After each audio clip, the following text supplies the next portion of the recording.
Good evening, ladies and gentlemen. I'm Michael Rossi, Chairman of the Clinton Aquifer Protection Agency. I would like to call this quarterly meeting to order. Will the clerk please call the roll? Michael Rossi, Here. Mike Knudsen, Here. Ellen Dahlgren. Here. Eddie Alberino, Here. Michael Florio. Cynthia Lettieri. Here. Jay Mandel. Zach Plord. Dylan Walter. Bo Clark Here. and Larry Edwards. Here. Thank you. Thank you, and I'll seat Larry Edwards for Jay Mandel. We have a quorum. Receiving vote, receiving vote. Oh, I can seat Bo for Mike Florio. Oh, Mike Dylan's right here. so Mike Florio and Duncan Walter just came. I don't wanna call you up, but. What? Wait. Okay. First order of business is the minutes, review of the minutes from October 16th. Were there any comments, corrections that people had?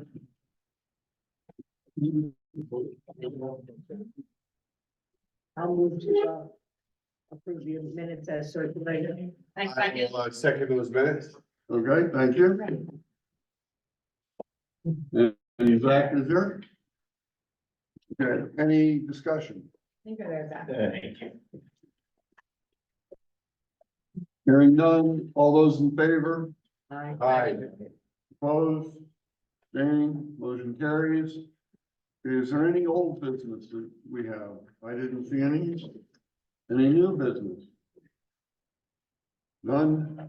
With that, I would entertain a motion to adjourn. I make a motion to adjourn, Mr. Chairman. Thank you. it. And just for the record, Zach did show up Okay. along with Mr. Dylan Walter. Okay, any discussion? All those in favor? Aye. Opposed? Abstaining, motion carried. Thank A you. little levity goes a long way, you know. I saw you come in, you're like, you're embarrassed. Sorry, I didn't have enough time to leave the chamber and getting here. We're gonna start at 7 o'clock. I would like to welcome everyone. This is the Planning and Zoning Commission for the town of Clinton. I'm Michael Rossi, Chairman. I would like to call the meeting to order. Will the clerk please call the roll? Mike Rossi, Here. Mike Knudsen, Here. Ellen Dahlgren, Here. Eddie Alberino, Here. Mike Florio, Here. Cynthia Lettieri, Here. Jay Mandel, Here. Zach Plord, Here. Dylan Walter, Here. Bo Clark, Here. Lawrence Edwards. Here. Thank you.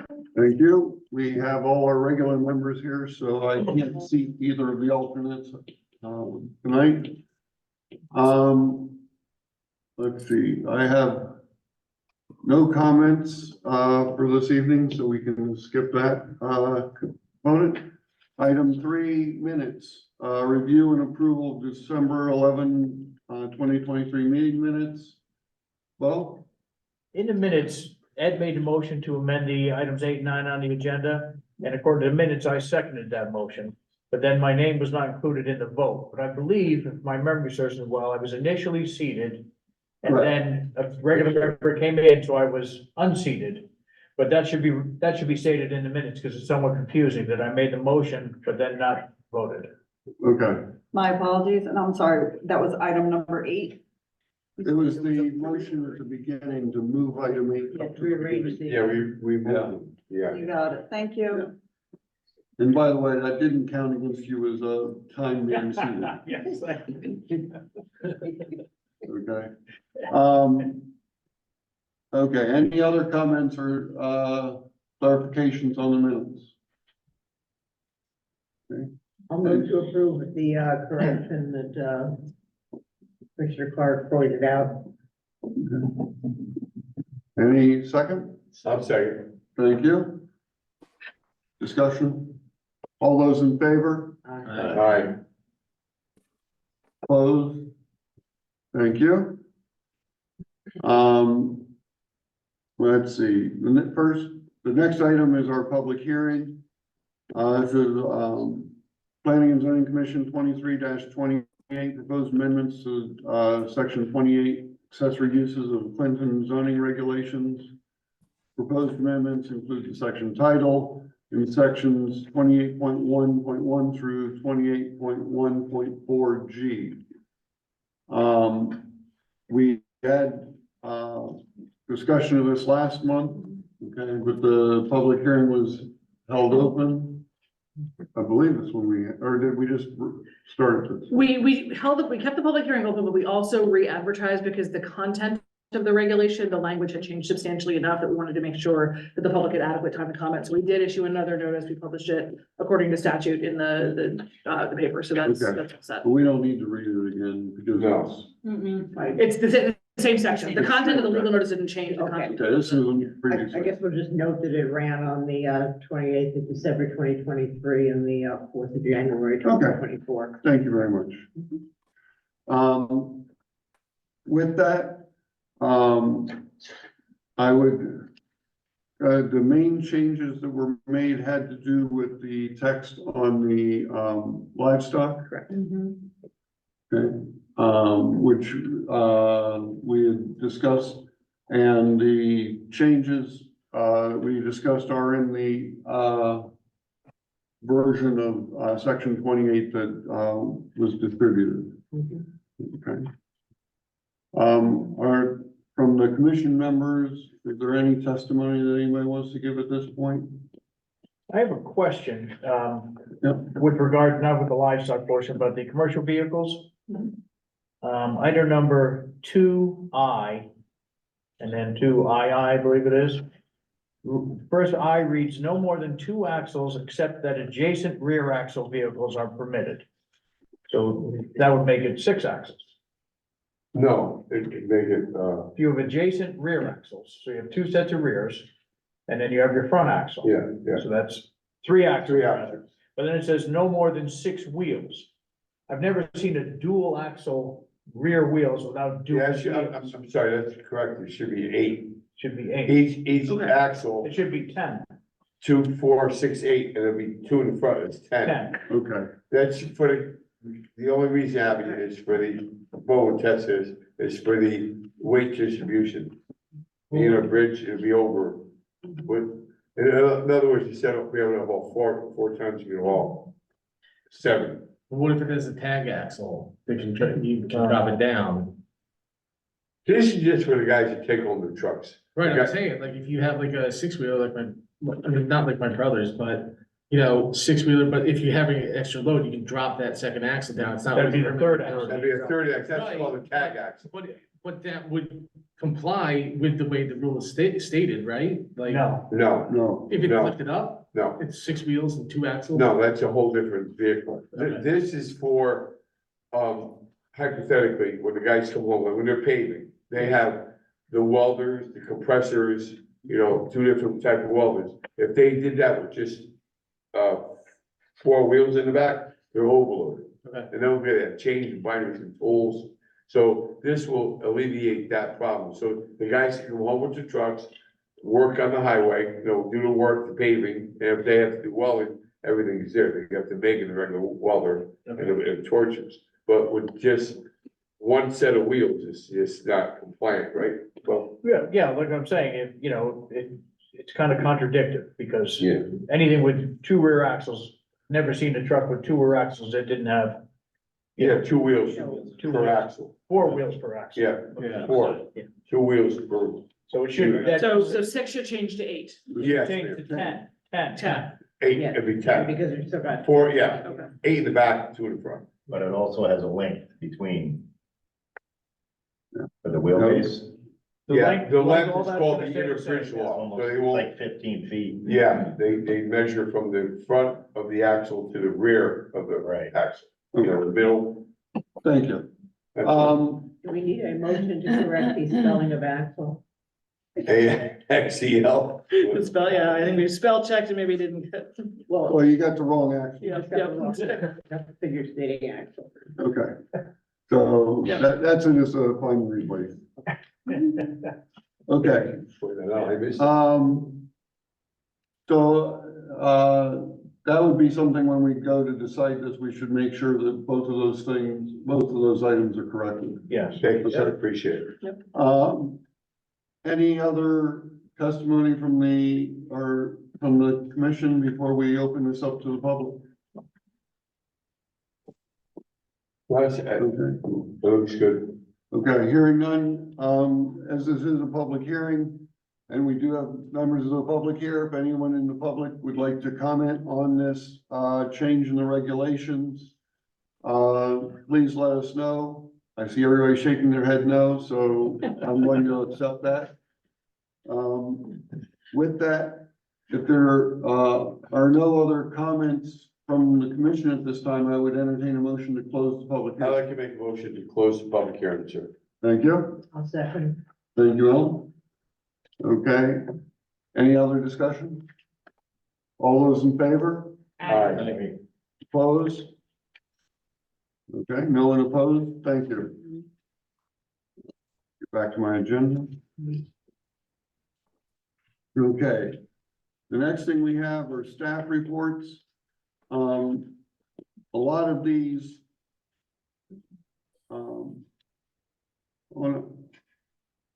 the swimming pools, I think we can hold off on that one until we get to the old business, if you don't mind waiting to discuss it then.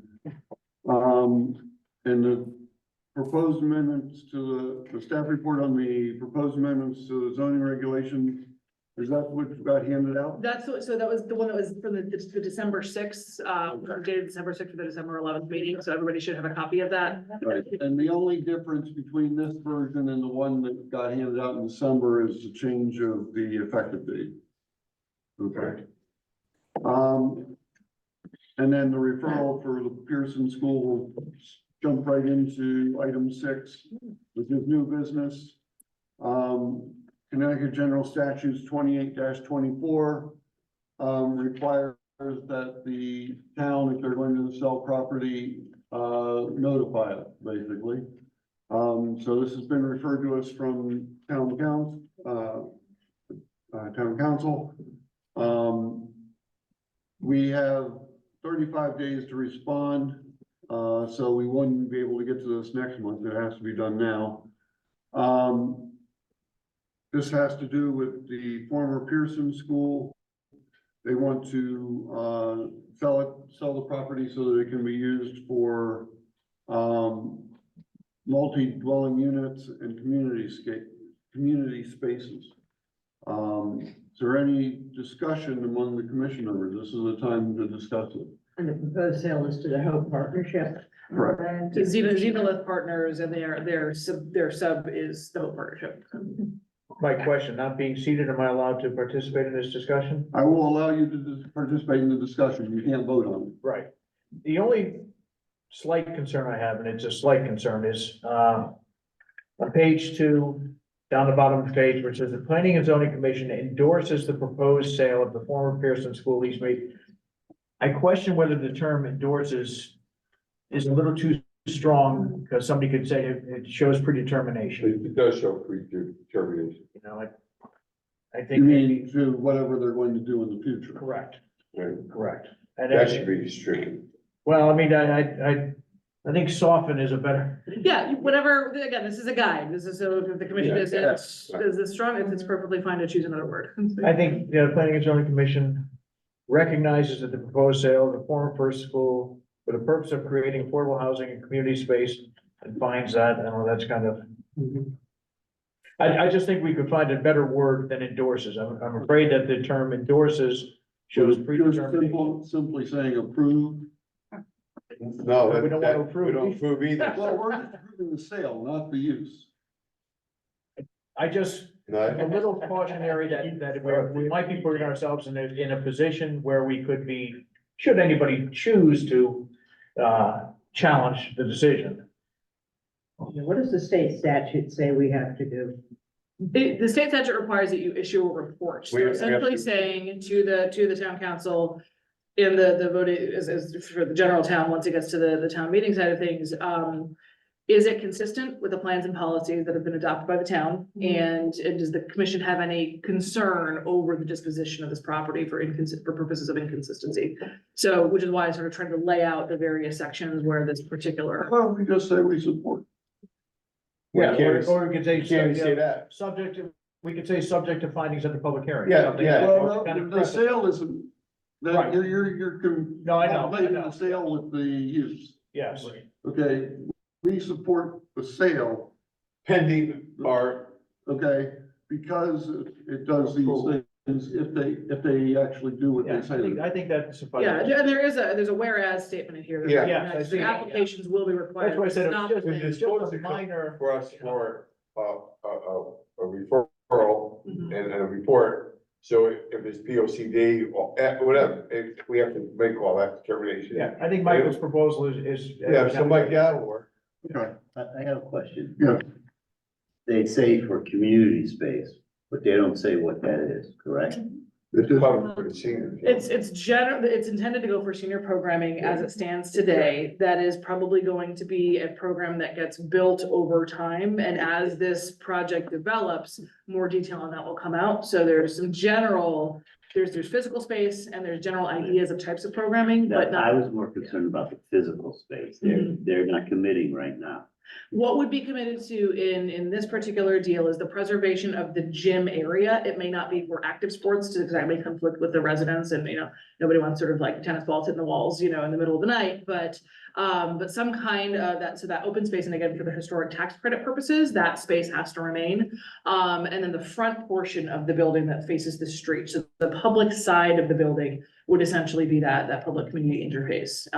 So folks could use that front entrance and access the gym through there as well. May I ask a question, Mr. Chairman? Is that, did you guys speak to the, prospective buyers about? There's been a utilizing that lengthy space? process with the town council, so multiple executive sessions, multiple interviews. It's been I'm months. talking about the use for the seniors.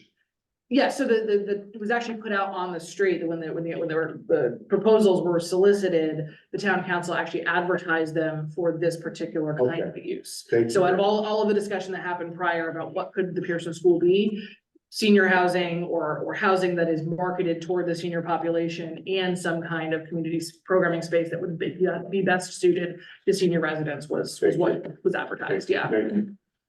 there you go. Sure. Go ahead. Yeah, so no say, it's saying it's for affordable senior housing. Is there a portion or is it all? Will all units be considered under that state term of affordable? So every unit in this will have one of the categories of affordable. Most are in the 60 to 80% range. I believe there may be some 40%. In this particular proposal, I believe there was one market rate for a live-in sort of property manager. Okay. But everything else would be restricted. And all of that could go toward our 10% Yes. that we need to hit Yes. with the state. Okay. That's good. Go ahead. It says about the marketing towards senior citizens in general. Is there anything that we can put like a stipulation in for residents of the town, senior? Can't do residents of the town? No, Not allowed. I mean, To Just senior- fair house. Not allowed. But even Clinton residents. You can't restrict it. Yes. even with, I mean, Yeah, I get it, You mean only open the applications up to seniors in Clinton? yeah. can't be done. Okay, I passed my fair housing portion of my license, I get it, like. okay. Any further discussion on this? No, sir. Would anybody like to, How would you like? make a motion on the recommended action? Or use the recommended action as a motion? Not make a motion. You wanna read it? it? Oh, I can't see. Oh. Not, Or do you wanna read the whole thing? All right, where is it? that starts right here. Right here? Whereas, On December 20th, 2020, the Clinton Town Council referred the potential sale of former Pearson School at 75 East Main Street to the Planning and Zoning Commission for a report pursuant to Connecticut General Status, chapter 126, 8-20 24, and whereas the Planning and Zoning Commission has reviewed the proposed use of the property for creating affordable housing and community space, and whereas the Planning and Zoning Commission recognizes that the application will be made as required by zoning regulations for future development of the property for proposed use now. The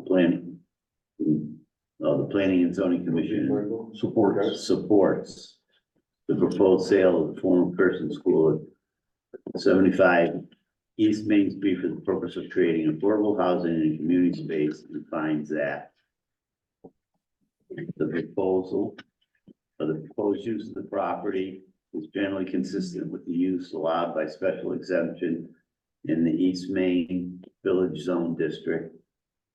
The sale of the property would facilitate the creation of affordable housing in downtown area and all with access to public transportation along Route 1 corridor as identified in the 2015 Plan of Conservation and Development.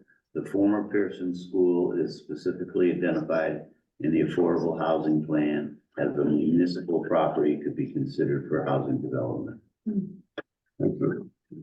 Okay, do we have a second on that report? I have a second, you wanna read that, the bottom part, the rest of it? I wanted to look at that wording. I can't. Which pull part it did up. I miss? Well, underneath there's a, dated December 21st. Memorandum? There's a memo from Carl. Yeah, explaining- memo from Clark. You don't need to read that, put that in there, okay. So you seconded? Yeah, I'll say it, because that is consistent with the P O C D and everything, Right. so I'm happy with that. Yes. I would like to, move to amend, the motion. I don't know how to drive this thing. When you want to, what part? Just where it says supports the sale, you know, where the stuff that, okay. The Planning and Zoning Commission concurs in the, I move to replace the word supports with, Concurs with? concurs in the decision to sell the, former Pearson School, as opposed to saying supports the proposed sale. It just, I think it's a little. Yeah, bit it milder. actually says endorses, Ellen. I know it says endorses, but the Well, motion we that changed- Jay Yeah, we're gonna read, change that. yeah. She's proposing another change. I'm proposing a change from supports to concurs in the decision to sell. Okay, I'll second. I'll second, yeah, second. Okay, do you accept that? Like you said. Okay. look, So we don't have to and- vote separately and on that. accepts it, so it's a friendly Yeah, amendment, yeah, so it's done. it's good. Okay, so all those in favor of the motion as amended? All right. Opposed? Okay, it passes unanimously. Thank you.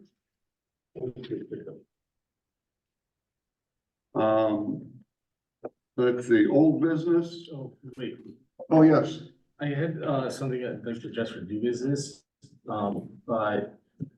Proposed, interested in changing something regarding signs. Okay, we'll get to that in, well, that should be new business. You're right. So let's, you had written to me about that, so yeah, go ahead. So. But speak up. You're too quiet. So, Don't get Thinking- them. if you take a trip down Shore Road, there's two competing builders that seem to be going back and forth with putting up signs for the houses they built and then leaving them up pretty much indefinitely. I would like to have the subcommittee look at the rules and regulations pertaining to that and see about setting a time limit for how long those signs can stay out. I've had a couple clients reach out to me that are a little frustrated with it because there's been a lot of turnover and new construction on the street, and some signs have been up for 6 years now. There's no construction going on. The houses have already been built and are occupied. But the signs are still out there. There's nothing, it's not like they're directing building suppliers to drop off stuff or anything like that. No, it's re-advertised. Yeah, exactly. Yeah, actually, Dylan and I took a ride down there, because he goes, you wanna see something? He goes, so as we drove down there, I said, oh my God, they're everywhere. What do Yeah, you call those things? Shingles. yeah. I mean, for real estate purposes, they're allowed to stay up within, ultimately like 2 weeks after the property closes. And there's similar style signs, but they've not marketing the property or anything. It's just marketing the business and it's, You think those guys own that whole street? Agree. But are the owners, so the owners, like they've built their house or whatever. Yeah, they're and living The in it. owners are living there. yeah. Yeah. Maybe what if, I don't know, I'm just playing devil's advocate here, but what if the person who's living there doesn't mind and wants to continue to promote that business that built their home, it's their personal property, right? Right. You could have a sign that says, you know, I don't know, I love animals, I don't know, you know, you can leave whatever you want on your property. Yeah. We do have a sign ordinance about, you know, the size of the sign and, It fits the ordinance. It's six square feet for construction signs, and there's some questions in terms of enforcement on the temporal aspect of this versus the real estate signs or political signs or those kinds of things. And Right. so it's sort of an oddity in that it's not tied to within a certain time, sort of like we did for storage containers, you know, within a certain time of receiving your certificate of occupancy, it's gotta come down. There isn't that element for these. And so there is in 34.8.1 provisions for in residential districts, 6 square feet of signage for contractors, architects, that kind of stuff to have up. But the question I think is there a Time limit. requirement to take it down? And if, you know, so in referring, if it does get referred to the regulations committee, you know, the kinds of things that we'll talk about are what's enforceable, when does that sign get measured? Are we gonna require folks to get a permit to start the clock? Is it, you know, how are we gonna manage this? Because it becomes an enforcement question about how we do it. They're not huge signs out, you No, know. no, yeah, oh, yeah, I know which ones, yeah. There's quite a few of them. The 2 foot There by are. 3 foot, yeah. They meet the size requirements. Yes. So, yeah. we do have to address the issue of whether they're commercial signs versus some sign. I mean, if you want to put a sign in your front yard that says it's a boy or something. Right. You're allowed to put that That's up. what I'm saying. whatever it is. Yeah. Yeah. There's a difference, there's a drastic difference. One person at a time, please.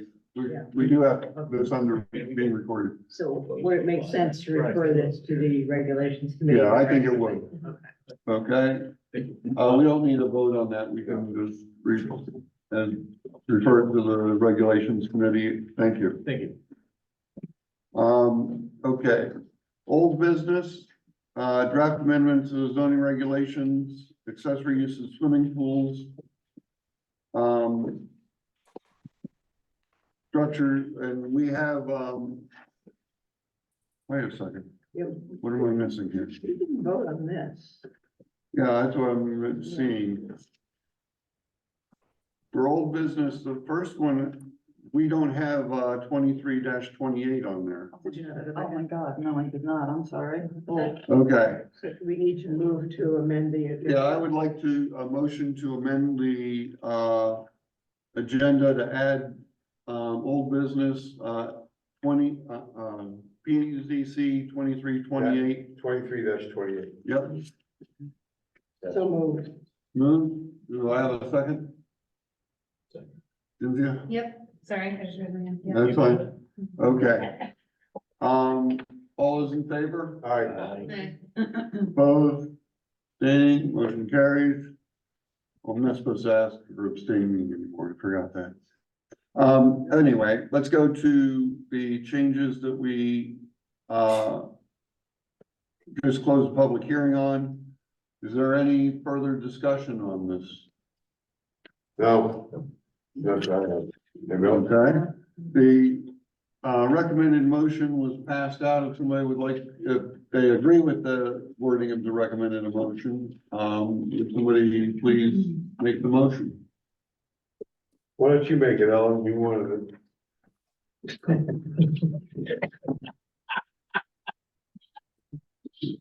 Just tease. I move to approve the proposed changes to section 28 of the Clinton zoning regulations as drafted in application PZC 23-28 with an effective date February 15th, 2024, and adopt the following findings of fact. 1, the public hearing for the proposed text amendments to section 28 of the Clinton zoning regulations met the notice requirements in section 4.39 of the Clinton zoning regulations. The Connecticut General Statutes, Section 8-7D. 2, the proposed amendments are consistent with Section 1.4 purpose of the Clinton zoning regulations. And just to clarify for the record that, and with the changes that 6 wheels moved to 10 and that. Oh, the and to spelling clarify axle- that, the spelling is corrected with the word axle and that, the maximum number of wheels permitted, within, in the terms of this regulation is 10 rather than 6. Okay, do we have a second? A second. Thank you. Okay. Discussion? Quick note. Oh, no, you're, That- now you're That's out. right, yeah. Yeah, there's a motion on the floor. Okay. All those in favor? Opposed? Okay, Oh, carried. can we add just one little, that we should add of all our, Alan, with all due respect. Consistent with the plan of conservation and development. Thank you very much. Yeah, forgot that. Okay. Thank you. Thank you. Okay. The next item is some additional changes to section 28. We had discussed it last time, ideas about swimming pools.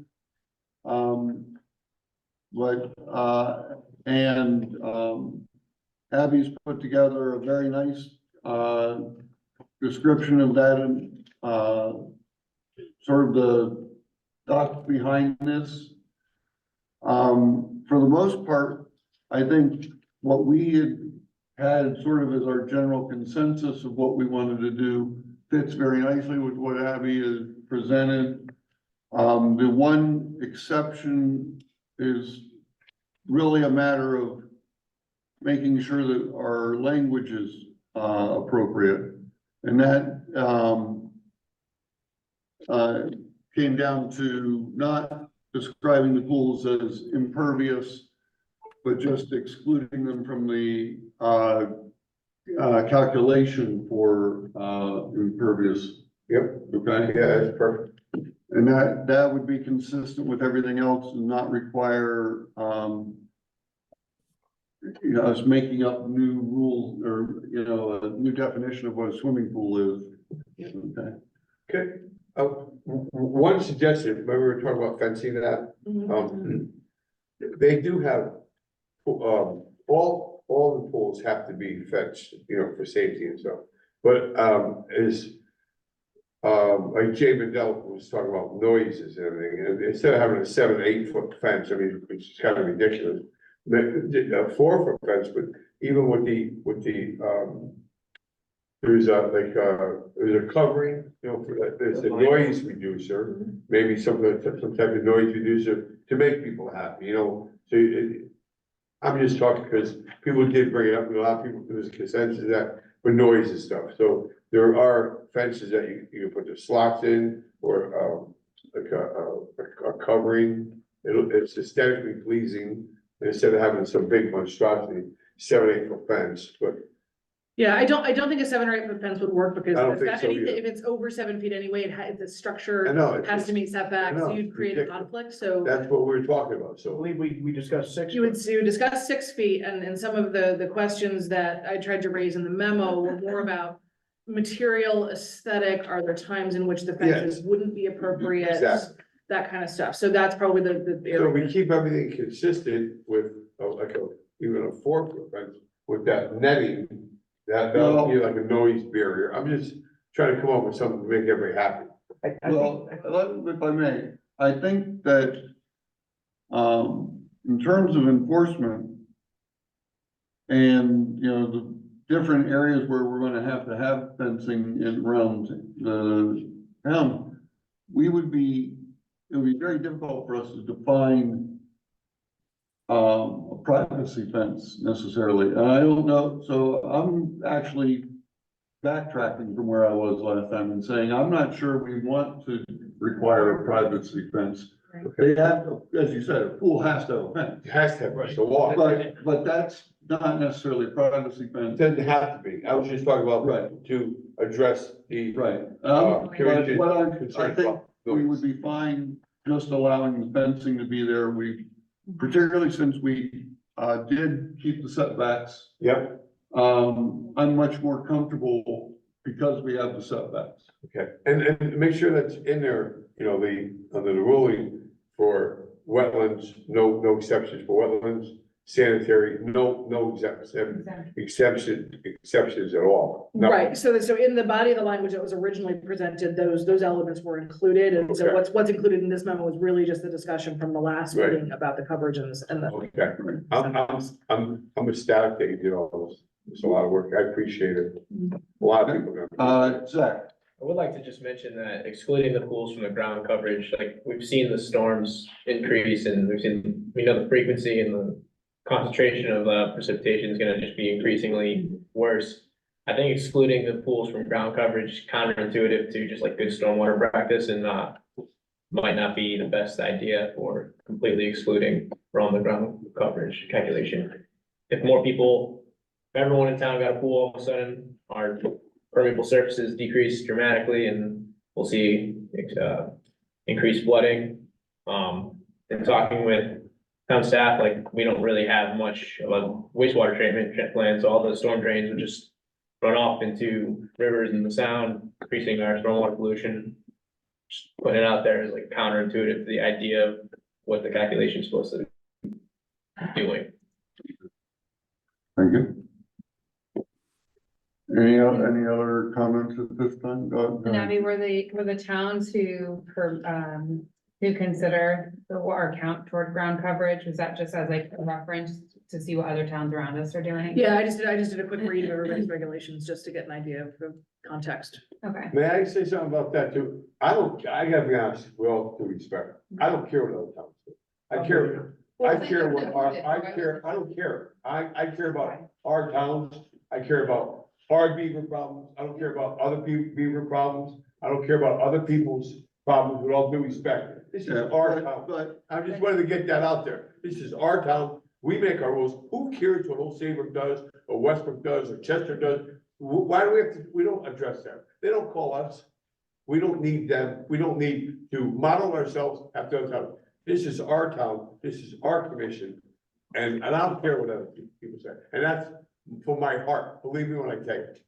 So I wanted to make that perfectly clear. there is also the matter of precedent, and so that's where it comes in. That, I guess I just have a question as well. I mean, in Old Saybrook, so of the towns that count it towards, do not count it towards their surface coverage, do they have additional treatment programs for where their stormwater runoff goes? Do they account for non-permeating additional precipitation?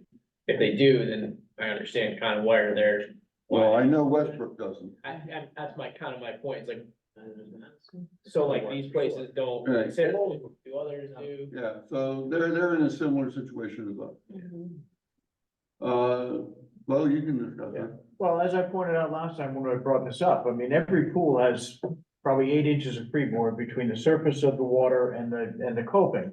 And in my opinion, that acts as a detention basin or detention pond. It holds the water. It's gonna be distributed, whether, people aren't gonna go out there and drain that 8 inches of water right away. If you have a 2-inch rainfall or 3-inch rainfall, quite frankly, most people think, oh, great, I don't have to fill my pool again. It's been done by God.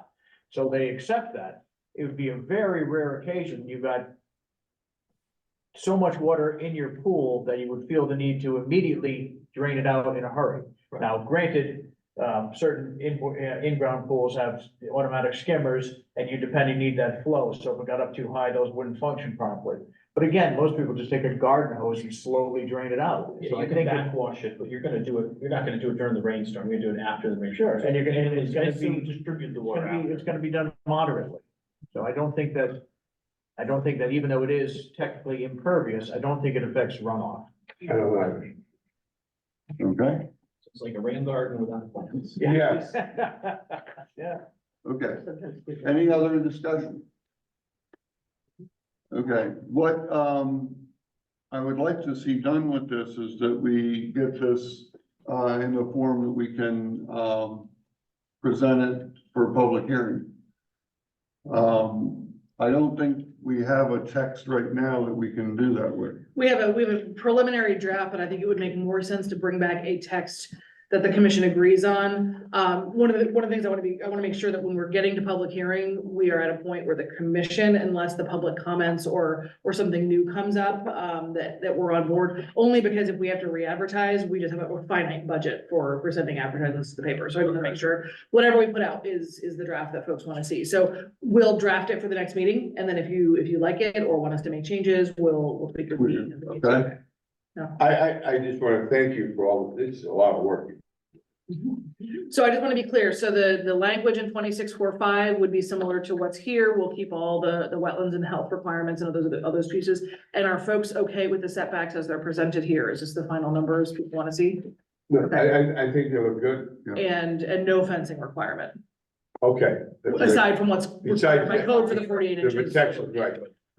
And we won't even touch that. We're just not gonna mention fencing in our Right, yep. regulation. 'cause And code so has we- it. Sorry, Abby. So we are agreeing, I just want to be very clear.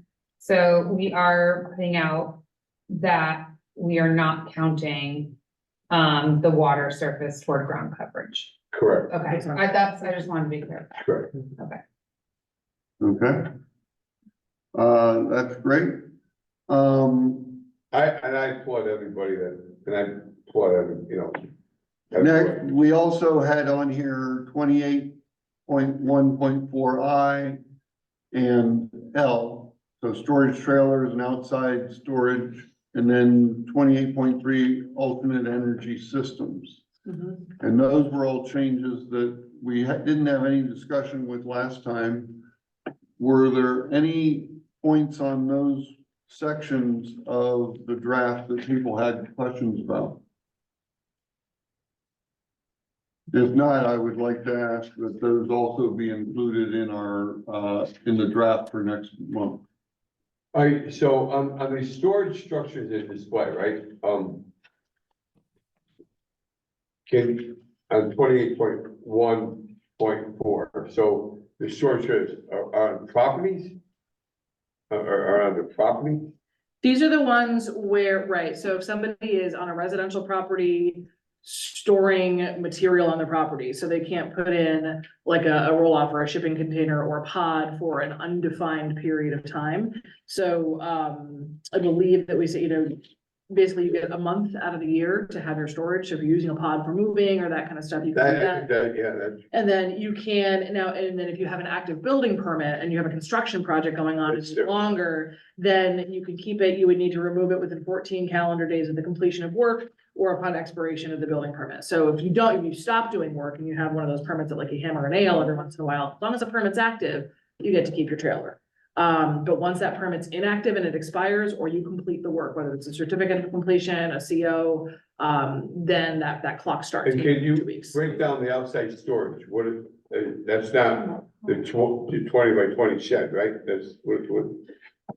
So this is, so the storage trailer is really, it's a pod, it's a roll-off kind of, can kind of container. It's not it's not permanently affixed to the ground. It's not meant to stay Is forever. that one that brought in by the landlord, just drop? Yeah, they Okay. drop it, you can, it's got a Alright. roof, it's got, it's. And what is the time spent on that? So that's what I was just talking That's what about. she just told me.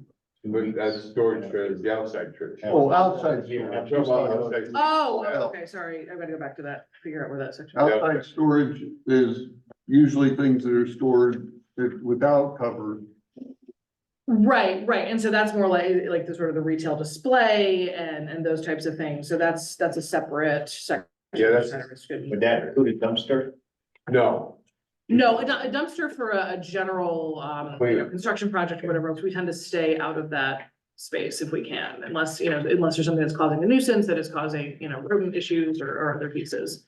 And again, for the duration of a construction project or something else, we wouldn't look at that. What about people that turn them into sheds? They put wood on the side and they make it look like a mini house almost. So then they'd have to get their building permit and actually turn it into that, and then the setback pieces and then all the other elements of a structure start to come into play. Okay. So, yeah. I had a gentleman call me the other day,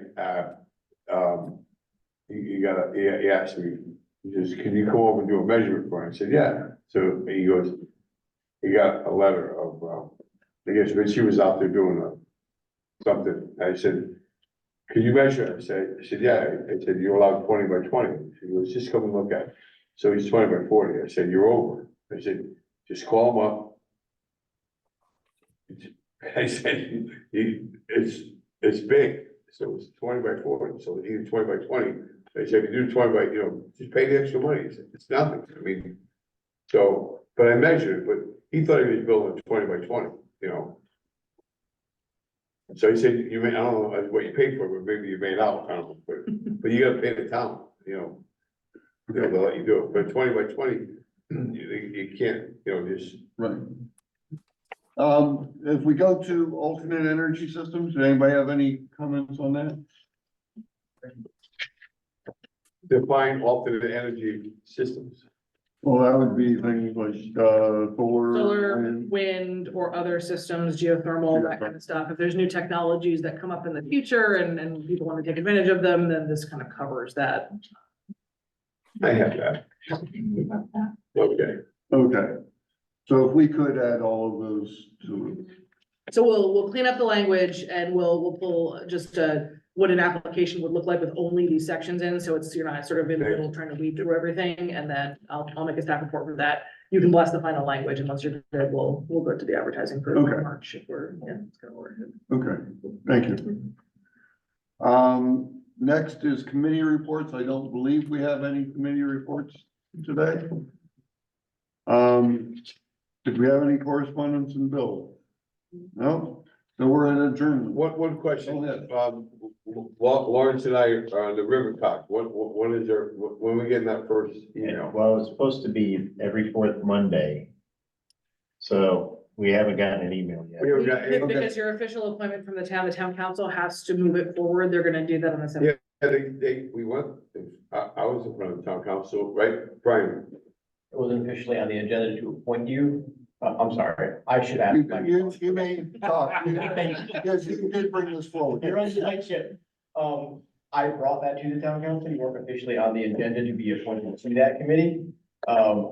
Mike, I believe you have circled back. And that- with that Abby took to care of get that on the agenda for the next town council. It'll be meeting, on. So then you shall. So we're not officially appointed yet?